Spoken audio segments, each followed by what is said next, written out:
that red light on? That red light is on. The day of redemption is at hand. Repent, and thou shalt be saved. Well, ain't that the truth? Yeah.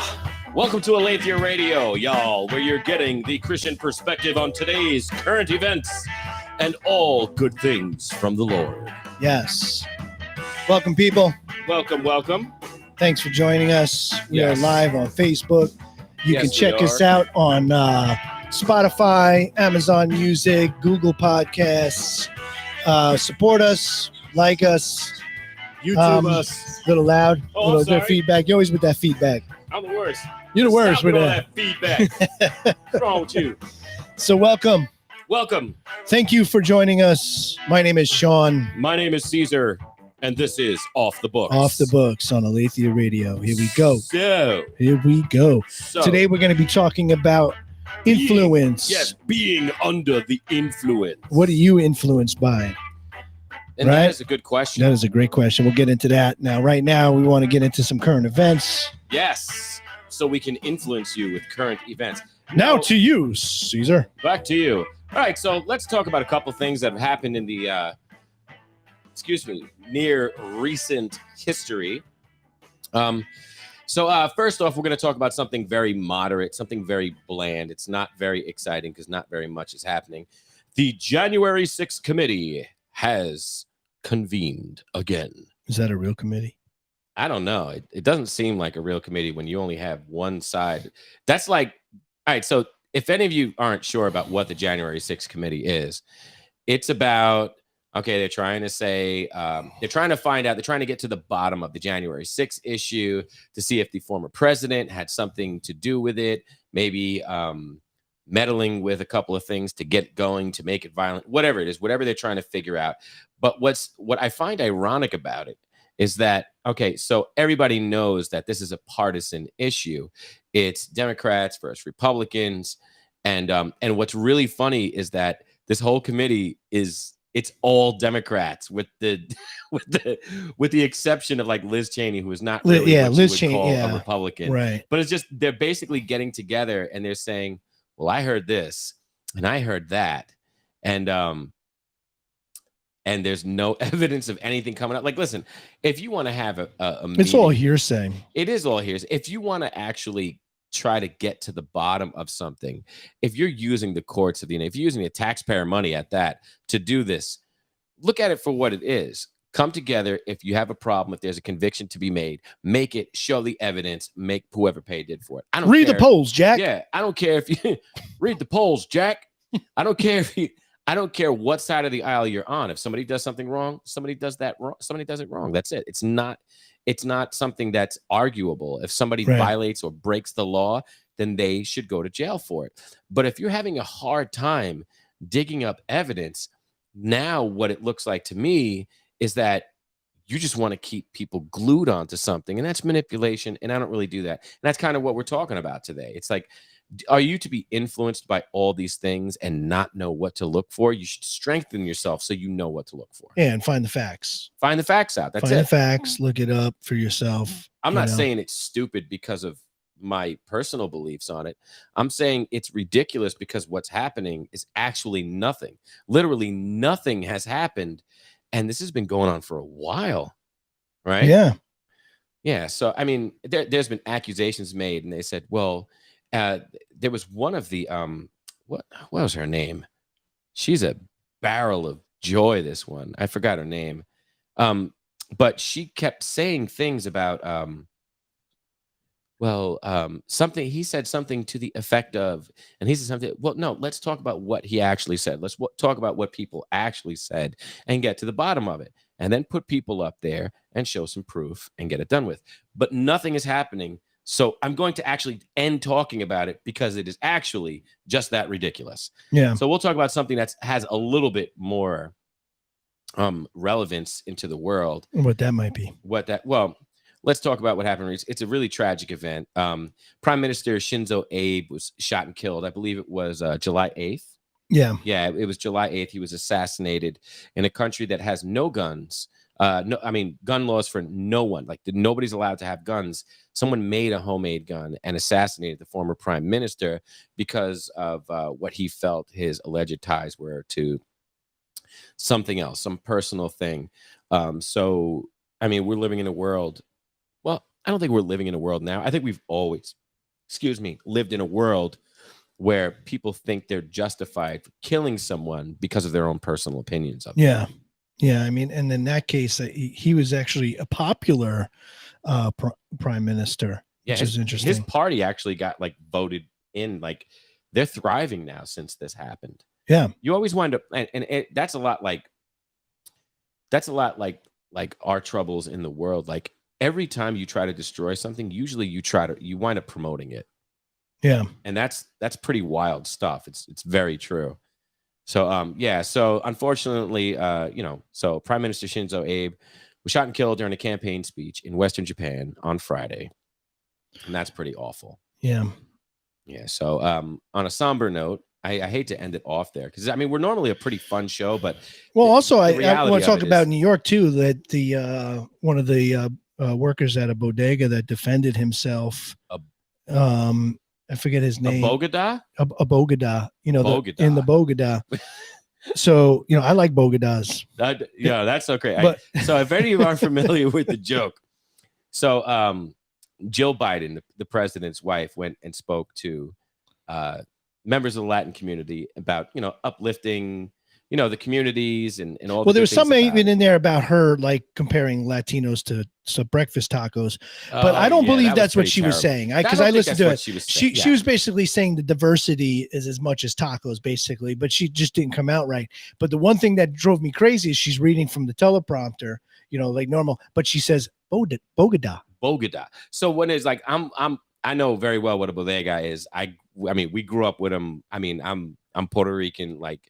I grew up like I was raised in bodegas, and it's just funny because like if you are going to prove that you are relatable to people, one of the things you might want to do is get certain areas of dialect straight. This is not the first time she's pulled a bomb with the Latin community. And listen, if you want to reach people, you have to be relatable. If you seem like you're completely unrelatable, they're not really going to grasp what you're saying, and that's a difficult part. Yeah. So, shout outs to Jill. She tried. She did her best. She did her best. Oh, I think is something I was reading earlier too. Is Biden, did another gaffe too, and he just was at Israel. What happened? And it's something about he said something about the Holocaust. He says, Lord, he said he mistakenly said.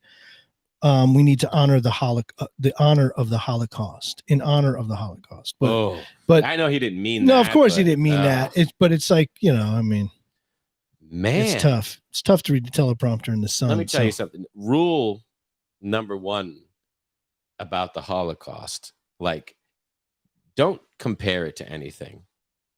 I think that's a big mistake. Yeah. I think when people try to either compare things to the Holocaust uncomparable or relate a topic of conversation to the Holocaust, I don't think that's a good idea. I think we need to, if we're going to speak about it, I think we need to speak about it in its proper context, in regards to itself. Yeah. Nothing else. It's like Nazis, like these comparisons to Nazis. Listen, let's leave the Nazi thing alone too. That's a whole thing. Like let's have a little bit more dignity in how we speak, and let's start coming up with some original concepts and comparisons. Yeah. That's basically it, right? Yeah, that's pretty much it. But all right, so the reason why we do current events is kind of in representation to the topic that we're talking about tonight. So what's important is we're talking about influence tonight. We're talking about, are you under the influence? And most importantly, what are you allowing to influence you, and how easily are you influenced? I mean, people have jobs nowadays that they are influencers. Yeah, I'm still trying to wrap my head around that. Yeah. But so we could be considered influencers because we're influencing people. So should we write that on the page, on the Facebook page and the Instagram page? Sean and Caesar, influencers. Listen, we don't want you to be influenced by us. We want you to be influenced by Jesus. straight Amen. up. Yeah. It's definitely like every perspective that we have, like we say in the beginning of the show, we come from a Christian perspective. And it's really important because part of the way the Bible speaks to us is about guarding your heart from these things, because your heart is very deceitful in nature. And by guarding your heart from things like saying, okay, well, I don't do well with drinking, let me not drink. I don't do well with this type of entertainment because it may be a little violent for me, and I know I'm a violent person, I have a bad history of it, let me not engage with that too. Or, like guarding yourself from things. It's very important what you ingest, as well as what you hear, right. what you see. All of these things can garbage in, garbage out, right? That's it. We got enough garbage going out. We don't need any more going in. So one of the scriptures I think that is one of my favorites. Yeah, it's 1 Corinthians 15:33. Right? I wasn't going there. I was saying, do not be deceived. Bad company ruins good morals. Yes, that is true. Okay, so what does that mean? Yeah, I mean that when you are surrounded by something that's influencing you, that can go against morals or your moral standards, it will influence you to the point that it would ruin your own morals. I think that's our problem. I think that we act like it wouldn't. Right. I think we're like, no, I got this. I can control myself. No, you can't. Yeah. I don't know. And like me, like I have a certain level of control through my accountability, through my church, through my wife, through every important good element of my life. But if I abandon those things and I hang out with people that don't have the same moral standard that I, you can bet. And now we're normally talking about media influence, but I think this topic of conversation is really important, because you can't soar with the eagles if you flock with the turkeys, period. Yeah.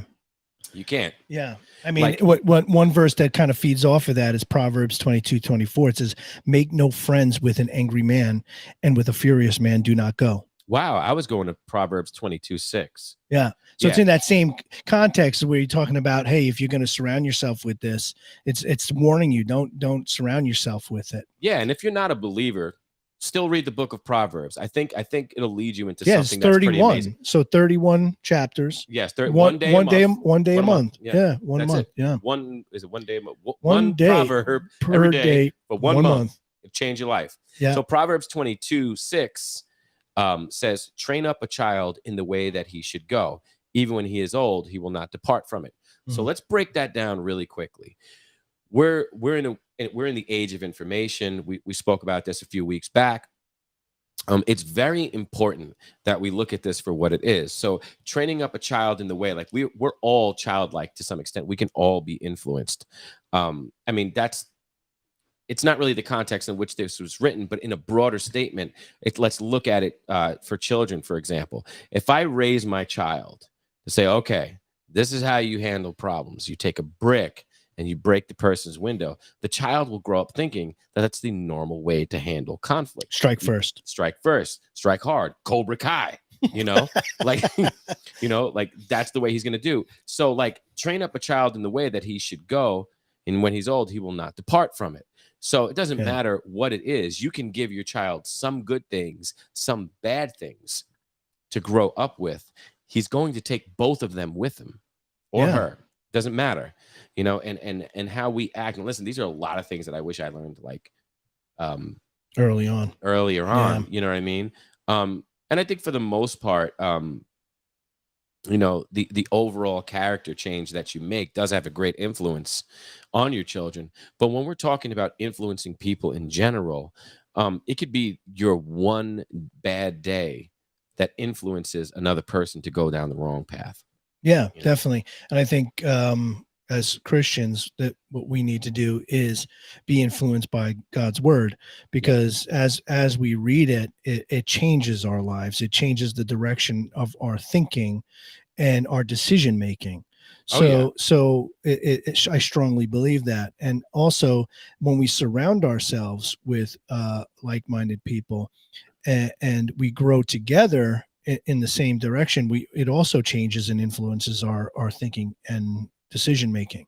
And we're talking about children. And as you grow as a teenager, it's which groups do you get involved with as you're growing up? Because you can easily go from, and it's kind of like you can hang out one group and be one kind of person, and then hang out with another group and totally change who you are. Yeah, ask Peter about that. And be another type of person, right? Ask Peter about that. Yo. Luckily, he had Paul to say something and say, hey, you know what? Yo, wait a minute. So the Jews come around, you ain't hanging with the Gentiles anymore, huh? Right. That's what it's like? Right. I see how it is, super apostle. Take that. So the influence is I believe before we had such an increase in information and media and things like that, where we can readily have things available where we can research and things like that, where back then it was you got your information from other people. Yeah. Like directly. Yeah. And it was word. It was like mouth to mouth. What was that game where you say one thing and then when it gets down the line? Telephone. It's completely distorted. Yeah. So like, that's why writing is so important. It's like, listen, you can't mess this up. Take this, give this to him. Because if you go mouth to mouth, things can happen. So I think that's the important thing about communication. The important thing about truth is that it's documented for that reason. But now what we're documenting is, as Sean was saying before, is we're documenting influencers that are borrowing from all these different cultures and all these different belief systems. And it's like, what's the one benefit about being spiritual? Easy. You never have to commit to a religion. It's like the thing to do. So like so if you're an influencer, what are you influencing? Yeah. What product or something that you're influencing? What is it? You know? And that's the thing. So I spoke to a dog trainer a while back. I was like, listen, my dog doesn't bark, man. I've had him for like 4 years. I think I've heard him bark once. Like there's something wrong with him. He goes, listen, he's not confident. Okay. So what you have to do is you have to encourage him. And I'm like, but I don't speak dog. Like, how on earth do you encourage a dog to bark? Nonetheless. But then something that he told me after is what struck me and what did it. He was like, I was like, well, listen, I just want to start training him. He's like, no, you're always training him. Mm-hmm. Well, that's true. Yeah. It doesn't matter what you do. You're always training the dog, whether you're not training him or you think you're training him, you're still training him. Yeah. And I thought about that and I was like, wow. Yeah, it's easy to get into bad habits quickly because you're always in train mode. Exactly. Yeah. We're all being trained constantly. Yeah. And if you don't believe it, just try it out. Think about every single bad habit that you've developed over the past year. Yeah. And which ones you're holding on to. In Christianity, we'd like to call that sin. So what does that mean? That means like not only have we been influenced, but we've embraced that. Yeah. We know it's wrong and we embrace it anyway. We're just like, whatever. So like, so for example, if we're talking about media or social media or influencers, one of the big things now is filters. Like, think about this. Like, you get on camera and when a girl doesn't use a filter, usually the reason why I say girls, usually like women use the filters, but like, they'll put under it, like #no filter. Like, check it out. I'm not using the filter. So you know what that means? That means mostly everybody is using filters. Yeah. So now what filters are we walking around with every day that, when are we going to put up that #no filter? Well, that's what I was saying. Like when you can hang around a group of people and become a totally different person because now your influence is this group of people. When you go with another group of people, that's the influence. So you know what? I got to change who I am. Yeah. Because of it, Romans 12:2. And do not be conformed to this world, but be transformed by the renewing of your mind. Would you just turn into like 300? That's like my God voice. Yeah. It's like my God King voice. I don't know about that. Yeah. So that you may prove that the will of God is that which is good and acceptable and perfect. That doesn't even make sense in those movies, actually. But I'll get back to that because they always use like Old English. Yeah. And then nobody spoke Old English in Greece and Persia. That's stupid. But do not be conformed to this world, but be transformed by the renewing of your mind, so that you may prove what the will of God is, that which is good and acceptable and perfect. Right. So yeah, and we've said this verse before, but many a times. I mean, because it's a big part of the Christian walk. Because in order for you in anything, being influenced is you're being influenced to change your way of thinking. Yeah. And and that's the most important thing, because we become very, very, and it's like the more we're influenced by other people, the more selfish we become. That's interesting. Yeah, you're right. The more you're influenced by your exterior circumstances, the more you have to make it about you, because you know there's this big. Well, that's why we call it we call it consuming, like consumers. So, that's why there's so much influence in advertising and product development and things like that, because we tend to see something and it looks good. And that's why God is the refiner, the all-consuming flame. Yeah, and I want to eat that, or I want to buy that, or I need that piece of equipment. Yeah, something like that. And that's the thing, because like you start to think that you actually need this thing, like these things are not necessities. These things are wants. My sister says it to her kids all the time. She was like, "It's a want, not a need." Sorry. Yeah. That's the best thing you could tell your kid. Yeah. But I love this, because like, but I want it. But I want my mommy, like, and it's like, do you ever go into a supermarket and did you ever see like that really bad kid that like the parent brings in, and the kid's like, I want it, screaming, and the mom she doesn't even have enough energy to deal with him. She's just like, stop it, and you just want to go over there and shake the mom or dad and be like, what is wrong with you? Well, if you notice, like I've noticed certain things too, is you can Walmart when you time. Like you have parents that are whining back. Yeah. So that's the influence you're given, like that you're handling the situation by whining back. Yeah, it's like, why are you acting this way? What are you doing? No, and you're whining wine back. on wine. Like that's it. Like it was funny. Like you ask my kids, like if we're in the supermarket, like they were never like, oh, I want, never. I never had that problem once. Yeah. It would just be like, problem solved, like that. They didn't even get there. Sometimes you got to teach a lesson, because one time my son was really bad, and it was before we went into the store. And we went into the store and he was like, I really, Dad, can I get this? He must have been like maybe 7 or 8. And he's like, hey, Dad, can I have that? And I'm like, no, you can't have that. And me and Kimmy were like walking through the store. She wound up getting it for him, right? But she told me she was going to do it. Right. Remember. and she told me she was going to do it. But when we got in the car, she was like, look, I'm going to give this to you. And I said to him, I said, you know what? And I used it as a lesson. I said, right now, you don't deserve anything. Nothing. Terrible. I said, what your mom is showing you is grace right now. You're getting a gift, even though you don't deserve it. So that's what grace is all about. Yeah. I don't think he got it, but he got to stay. But he got his toy. Because I see kids in the supermarket, like, when kids like they're so upset they can't breathe and they just take short breaths in between. My brother used to do that. My brother would cry, and then all of a sudden it would be a pause, and right after that it's about to be like, it's going down. Yeah. Yeah. And he just covers his mouth. It's like the big scream that babies do. Like, you just hold his mouth, and you ever see the kids? They like. And you're like, and they go like, they start turning blue, and like, wait a minute, there's a big scream coming. They're like, that's how it is. So I don't know how we got on that subject, but babies be wilding out.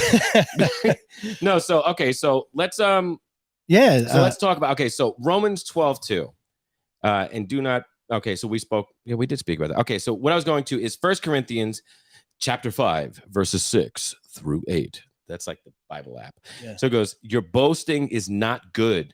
Do you not know that a little leaven leavens the whole lump of dough? Clean out the old leaven so that you may be a new lump. You leaving? Are you a new lump? Like these some. Well, yeah, that's good, because leaven actually is it leaven or leaven? It's leaven. It's spelled with an A. I know, but it's leaven. Like heaven. But yeah, but that, if you allow that to get in there, it ruins the whole thing. That's it. It's kind of like 1 Corinthians, bad company corrupts good morals. Well, it's choosing, and that's the right influence. Yeah, and that's the whole purpose of 1 Corinthians, because Corinth, the church of Corinth, was bugged out. They were up there with Ephesus. They were committing all types of indecent sins. They were very open about it, and the church was getting out of control, and Paul was really tight in the first letter. So he's like saying like listen, you guys are becoming arrogant, you're celebrating sin, like you guys are wrong right now. And that's not he didn't take a very graceful approach. But the good thing about First Corinthians that you'll find throughout the whole thing is that he took an authoritative approach. And sometimes there is a need for an authoritative approach to rectifying situations like this, because you're putting people in positions of leadership that aren't handling their leadership correctly, and they need to be held accountable for it. And by held accountable, they need to be reminded of the gift that they've been given. You know? Yeah. And I was just thinking, what do you spend the most time with? Because usually something that you value and you routinely spend the time with is usually the thing that's influencing you. Yeah.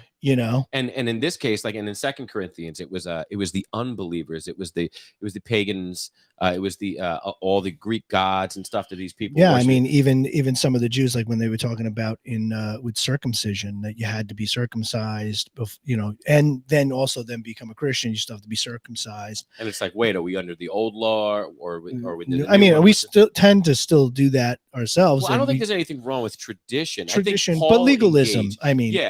Legalism, exactly, because Paul encouraged Timothy to get circumcised for the sake of tradition, in the sense that it would be unifying to the cause of because he would be used to the Jews. Absolutely. Whereas Jude, he said no. Yes. It was the opposite. Yeah, which it may be confusing to some people, but it actually makes total sense. It was because what Paul teached was like, you know what, I'm going to become all things. Not I'm going to become, I'm going to become whatever you want me to be. He's not else. Saying that. He was basically saying, you know what, I'm going to meet you where you are. I'm going to be, Yeah. I'm gonna be all things to all men. I'm gonna meet you where you're at, and I'm not gonna judge you for that. I'm gonna show you that I'm not judging you, even by participating in some of these traditions, because I do know this as a Jew growing up. Yeah. And listen, Jesus was a Jew as well. Like, let's not forget that. So in 2 Corinthians is interesting because Paul says, do not be bound together with unbelievers. For what partnership have righteousness and lawlessness, or what fellowship has light with darkness? He's not saying, listen, don't hang out with unbelievers. What he's saying is that church at that time shouldn't be hanging out with unbelievers, because they hung out with so many people with pagan traditions that they started becoming like them and less like Christ. Well, that was the problem. Right, and that's because you're surrounding yourself with that, and you're thinking, you're being transformed in your thinking to be like the world or be like an unbeliever. Yeah, and you're being brainwashed on top of all the other things that have been happening. Now, when we say brainwashed, like it's not a negative or a positive. It's an actual process. Sometimes if you've been brainwashed into believing that your life has no point, and that all these things that you did believe in, all these idols in your life that you put before, even if you didn't believe in God, you still put it before God.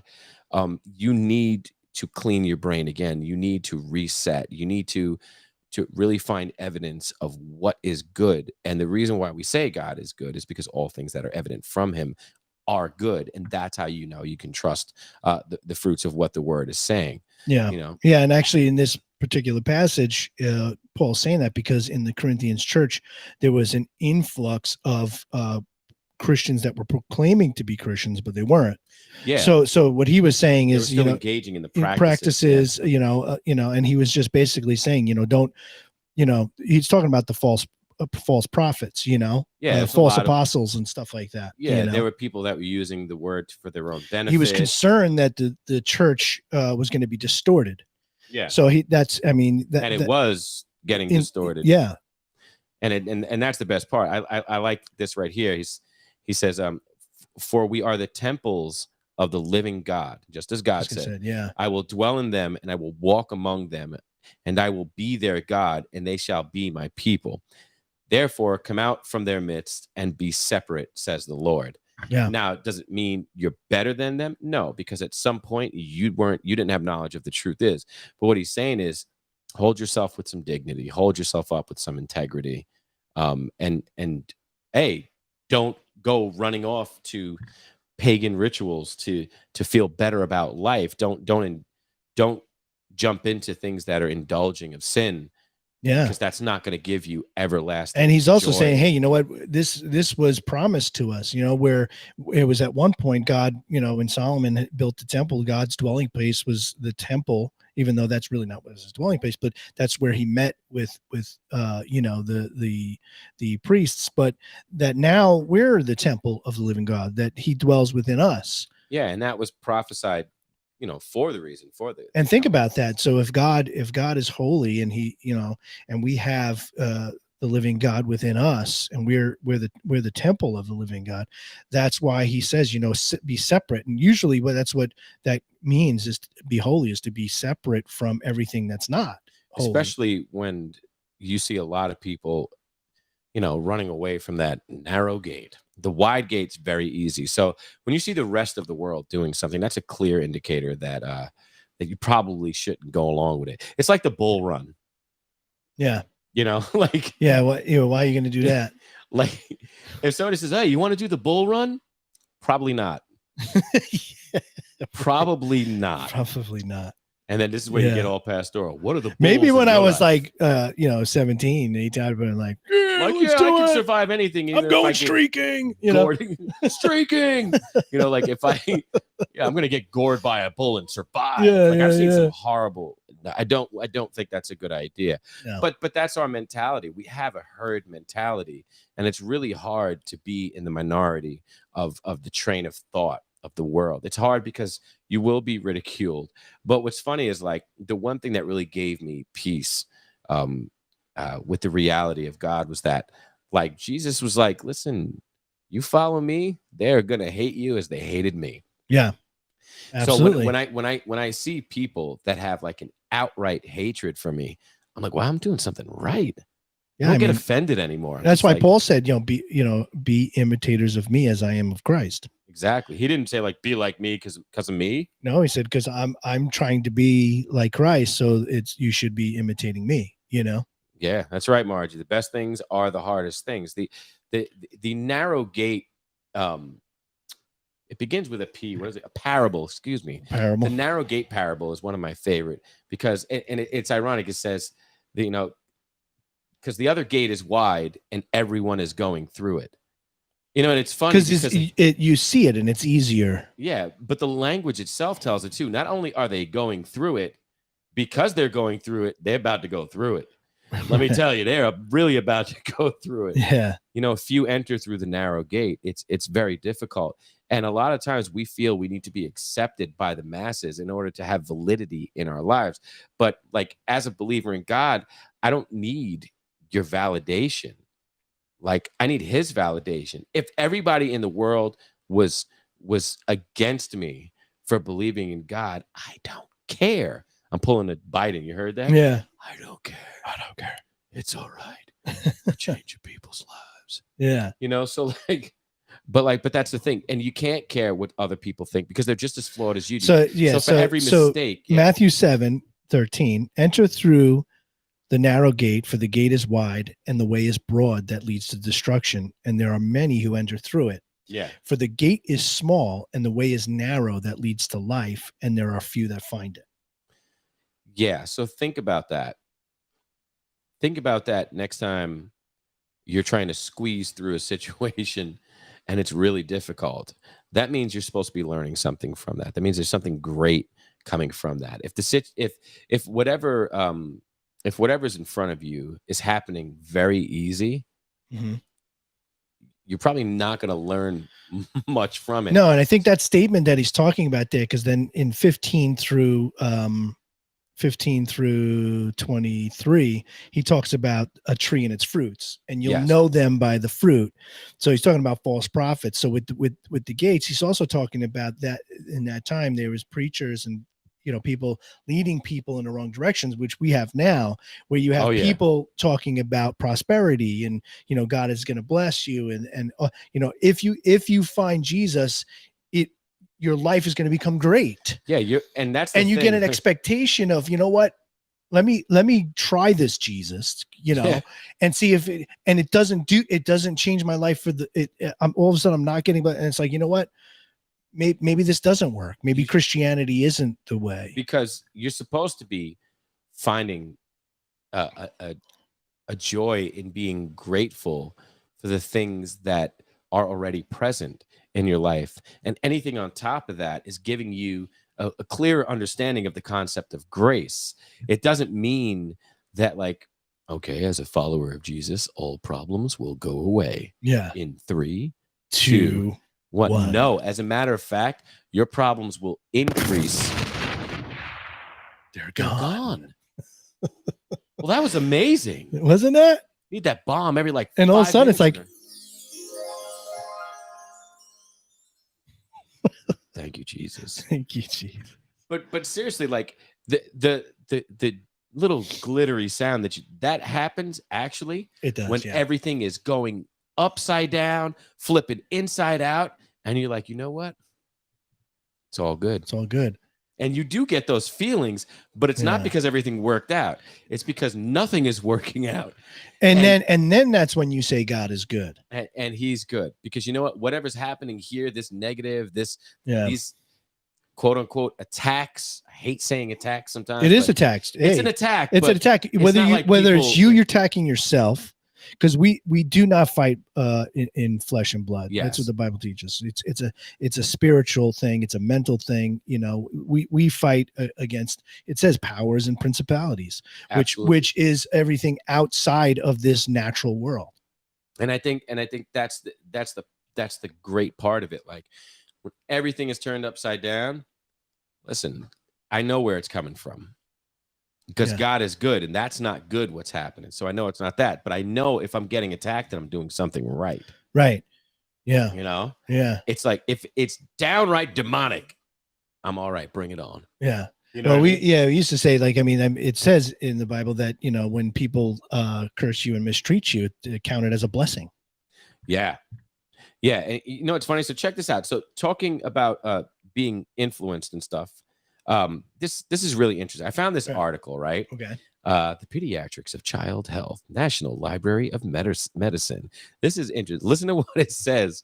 Let me tell you. It's about influencing? It's about how media influences the impact of media use. Which is definitely big. The influence of the media on the psychological development of children is profound. Thus, it is important for physicians to discuss with parents their child's exposure to media and to provide guidance on age-appropriate use of all media, including television, radio, music, video games, and the internet. Now, pause right there for a minute. That happens a lot because I did it with my kids. Like that's when like phones and everything, and it was like, you know, you're in a store and he's acting up or she's acting up. It's like, here, just look at that, play that game while I handle my business. And then a commercial pops up, and then it's like some maniac twerking, like, you know, like, she's like, what's going on? But like, you know what I mean? It's like, why is my son looking at this twerking freak right now? We're shopping. But the fact is, these things do happen. Yeah. So this is what's interesting. It's like for physicians to discuss with parents their child's exposure to media and provide guidance on age-appropriate uses of all media, including television, radio, et cetera, et cetera. Right. But now, what is age appropriate? Right. You know, there's a lot of things that are not age. It was like, listen, you don't understand that yet. Wait till you get older. You probably shouldn't understand that when you get older either, because it's really, really trash. Right. So everybody's definition of what's age appropriate varies. So when you put a movie on for your child and your child is 14 years old, but maybe they're a little more naive towards some of the things that are happening, and you don't want to culture shock them, you shouldn't put on something that says TV 14. It's like, well, my child's 13. It's only a year difference. No, there's some very advanced 14-year-olds out there. And you really need to regulate what your child watches by doing the homework on it before you give it to them. Like I said, some things I wish I knew. Yeah, it's also like that scripture that you mentioned before is training them up in the way they should go. And I love this. They talk to you like you completely are clueless. Television has the potential to generate both positive and negative effects.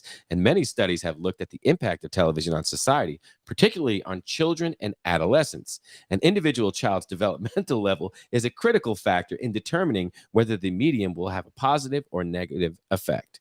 No, no, and no. It's possible. You know, like I'm not going to have my children watching, you know, rated R movies when they were, 5, 6, 7. But whether something has a positive or negative effect, it doesn't necessarily mean that what they're watching is they're ready to handle. You know what I mean? Like I don't think you're ever ready to handle traumatic visuals. Yeah. I don't think like it's okay. I can watch someone being beheaded right now and not be affected. No. You don't recover from that. That's something you'll always remember. Well, yeah. Well, not only that, I mean, that's why pornography is one of the main destructions of like a young man, because then they lose when they see that, you can't unsee that, and you lose kind of like your I wouldn't say ability, because you have ability, but you lose desensitized. It desensitizes you to the way you should have relationships with a woman. The reality of it. Yeah. Yes, and you can't get it's once you see things, our minds are powerful. You look at something, it lasts for a long time. Yeah. And you need to like kind of filter these images out of your mind, because you have to have a realistic understanding of what's right in front of you versus what your expectation is, like what we were talking about last week with expectations, what your expectation might have grown into. And when I say grown into, I totally mean that, because your expectations aren't stationary. Your expectations go up, your expectations go down, depending on the variance of situations. But ultimately, you want to have a healthy reality check on your expectations when it comes to that in particular. Yeah. So that you mentioned that the leaven, where Jesus was talking about, the leaven, corrupts the whole lump. Where in Galatians, Paul was actually talking to the Galatians, and he said, the foolish Galatians? Foolish Galatians. He said, in 5:7-9, he says, you were running well. Who hindered you from obeying the truth? Who hindered you? Well, he says, this persuasion is not from who calls you. A little leaven leavens the whole lump. Man. So he quoted that too, Yeah. That's like a song. He probably had a song of that. Ready? We're going to sing it. A little leaven, leaven the whole lump. A little leaven, leaven the whole lump. It just sounds like it would work like that. But but I think a big part of what even with the children, what you're talking about here is I think this whole article is condescending. Yeah, because it's not I mean, we should be the biggest influence in children's lives, whether it's your children or other children's lives. We should be the biggest influence. And one of the things that I was impressed with in my heart when I first originally was saved was, and I mentioned this to you before, was, am I going to do these things in front of my children that I would not do in front of them? So am I going to watch pornography in front of them? Am I going to do drugs in front of them? Would it be that person that I would want to be to them and be that influence? It's like, all right, kids, I got to run to the store. Let me drop you off at the crack house for a little while. Right. That doesn't work. Yeah. And for obvious reasons. Now, that should be an obvious point, right? Right. So this is what I was saying, that this article is a little condescending. One of their points is current literature suggests the following. There is a relationship between watching violent television programming and an increase in violent behavior by children. What? What did you just say? Where? You mean if I let my child watch violent stuff that he like Call of Duty might become violent? Yeah. He plays Call of Duty. Yeah, and listen, some things that I wish I would have known. But now, so check this out. So watching certain programs may encourage irresponsible sexual behavior. My mind is just exploding right now. Let's keep going. Television is an effective way of advertising products to children of various ages. These are the things, so as a parent, you come up on, you say, okay, let me find out these things. These things. This is not second nature. I mean, this is not like second grade. I mean, these are things that we know. And now these are actual articles. So when people search out, what are the effects on children? What's happening? You know what the effects are. Yeah. Right from wrong. God's law is written on our heart. I mean, I'm a firm believer in that. But I just think it's actually, this is Canadian, so it might not really it might not really affect us. It's just a little... It's just a little. No, they know. There's a good Canadian every once in a while. No, there's a little good Canadian stuff. Jordan Peterson. I love him. He came from Canada. I love him. But look at some of the things that it says. The average Canadian child watches nearly 14 hours of television each week, By her high school graduation, the average teen will have spent more time watching television than in the classroom. Well, I mean, you see that because I know the Truman Show. Yeah, well, I know children that have been basically brought themselves up, and that's watching YouTube and things like that. And there's a lot of what I witnessed. There's a direction that they get steered in. So it's kind of like what we're talking about as far as influence. So if you're being influenced and you're starting being told by whatever you're watching that, you know what, I might not be the person who I am. Maybe I'm this different person. Maybe they're right, because I'm having these feelings inside, and they might be right. So maybe I am someone else. Maybe I'm not who I feel I am. Yeah, I think that's actually a healthy question to ask. Yeah. I think you can't put it past yourself to not question those things. I think you have to question. We were talking about that earlier, about actually questioning the condition of your heart, to say like, wow, like, listen, where do I stand right now? Where do I stand? I'm not doing something right. It's very difficult for us to say, well, I'm not doing this right, because it's a very, well, that's actually a humble statement, but it goes against everything our pride wants us to do. Right. And I think when you question your practices, I think that's healthy. And I think we should do that more often. I think that we need to kind of retreat from being influenced sometimes and go to the standard and say, okay, where are the obvious places I stray? How can I correct that? And how will that positively impact the people around me? But one thing I did find out now, and now this is interesting part of the study, the following groups of children may be more vulnerable to violence on television. Get ready. Children from minority and immigrant groups. I'm Puerto Rican. So you mean that I'm more vulnerable to violence on television? My mind is getting blown. I love this article. This is great. Yeah. We should read emotionally disturbed children. Well, if you're emotionally disturbed, you shouldn't be watching violence on TV. You shouldn't let your kid watch. Children with learning disabilities. Once again, that goes without saying. Children who are abused by their parents and children. Okay, so if a child is being abused by their parents, they're not going to care what they're watching. No. And now, so this is the condition of the world right here. And this is why I'm saying this. These are obvious truths. Why do we have to be told these obvious truths? Because we've been strayed from the truth for so long that this seems like grand knowledge, and it's not. This is all, like, let me tell you something. Just read Proverbs, like we said. Yeah. Read Proverbs. Proverbs 13:20. Whoever walks with the wise becomes wise, but the companion of the fool will suffer. So we're talking about exactly. We're talking about accountability. We're talking about guarding your heart from things in the outside, not letting certain things in to taint you. And then we have articles like this, right, that tell us this. Like, we know this already, but what's scary is some of the people out there. And you know what? From a Christian perspective too, where you can bring it to like Matthew, like the Sermon on the Mount, where he talks about that we're salt of the earth. I mean, one of our main objectives is to preserve. We are. It's usually salt was used for flavoring, but back then it was more used for preserving.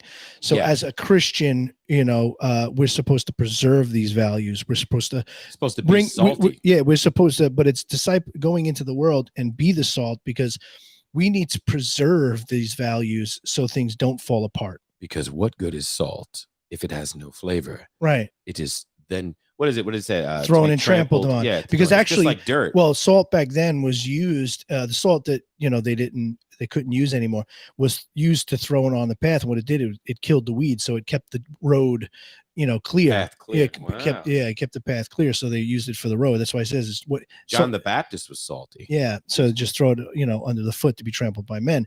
But as far as the what he's talking about in Matthew is the same thing that we're doing, is like with our children, with our loved ones, with who we have around us.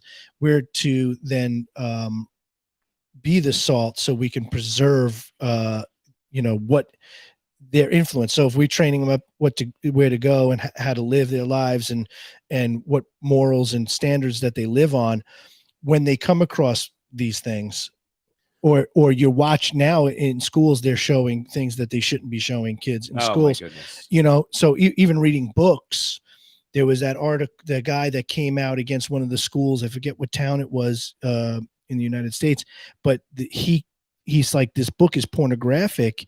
Yeah, and, I saw that. And you're reading it to minors, you know, and not high school kids either. I read some of the quotes from the book. Yeah, that's crazy. It's crazy, you know. Yeah. But if although that our children in the world, we have to know that we trust God and have confidence. That's what faith is. Faith is having the confidence in that he will have his hand on them. But at the same time, if we're standing and being the salt and being the preservers in our own families' lives, then when they are confronted with these things, they can stand firm and say, hey, you know what? I remember what Caesar said. I remember what Sean said. I remember what Mom and Dad said. I remember whatever it was. Yeah, church said. Yeah. And it's very important to do that. And it's very important on that note to be brave about it too, because your children and just people at different stages of life they're gonna give rebuttals to what you're proposing to them. And you have to have a very well educated standpoint to defend your position. Sometimes as parents, it's just like, just do what I say. You know what I mean? Like, do what I say, not as I do. Not as I do. You know, like it's crazy. So like, so what you show, I mean, what we watch is very important. What we eat and drink is very important. Like all these things that can go into us is very important. But remember, it's not what goes into a man that defiles him. It's what is already inside of him. You know, so like our hearts are deceitful enough to begin with. Right. Like if left to our own devices, we will manipulate what we need to manipulate to get any temporary pleasure that we need. Yeah. It's just human nature. So if you put influence on top of that, if you put things that can change your perspective on what you already know is good on top of that, things can get out of hand pretty quick. Think about this warning in Matthew 18:6. But if anyone, and this is Jesus speaking to the whole crowd, he says, but if anyone causes one of these little ones who believes in me to sin, it would be better for him to hang a large milestone or hung around his neck and be thrown into the depths of the sea. Tell me how you really feel, Jesus. Yeah. Yeah. And he wasn't talking about just little children. He's talking about his children, us. Like if you're trying to do better, you know, if you're trying to be better and do better, you're always going to have those. A lot of times it's in your own family. They don't, you know, you're trying to be better. You say, you know what? I just quit smoking. I don't want to smoke.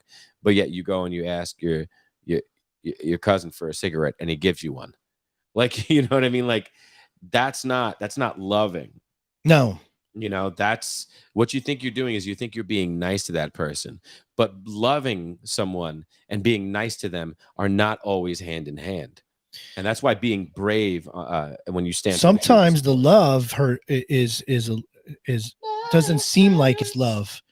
You know, I wish I had that clip, but I mean, right? it seems like it's discipline, but it's love a lot of times. That's why, you know, it says in the Bible that God disciplines, you know, his children. Yep, that's what I was about to say. Yeah, God corrects who he loves. God disciplines who he loves. Now think about it. Like that goes with anything. You know, like don't stick your hand on the stove. You know, stick your hand on the stove. You know, I'm gonna put you time out, or I'm gonna spank you, or whatever it is. And the child is like, oh, man, I can't believe why does he say that?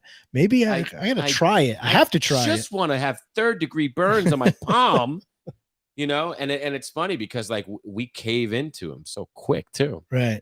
Yeah. You know? Yeah, so we're coming to an end of the show. Yeah, so just take thought into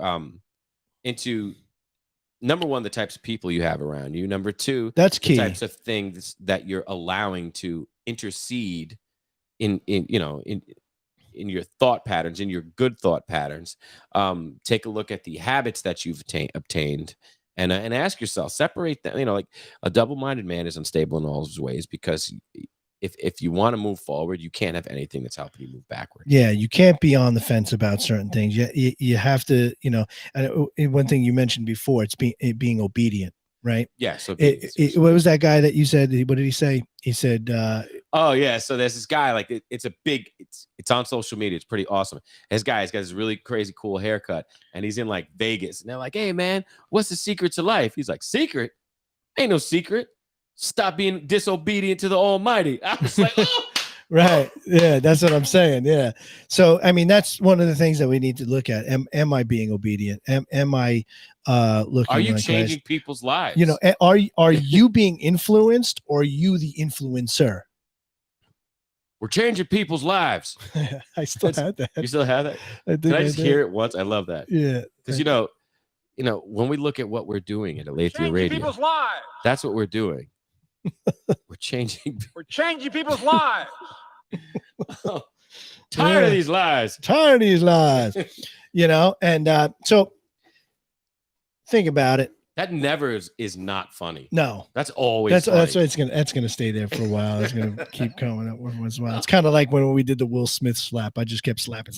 Dude, everything was getting slapped. So next week we're taking some time. We're taking some time off next week. We're gonna reconvene in 2 weeks. Mm-hmm. So we're gonna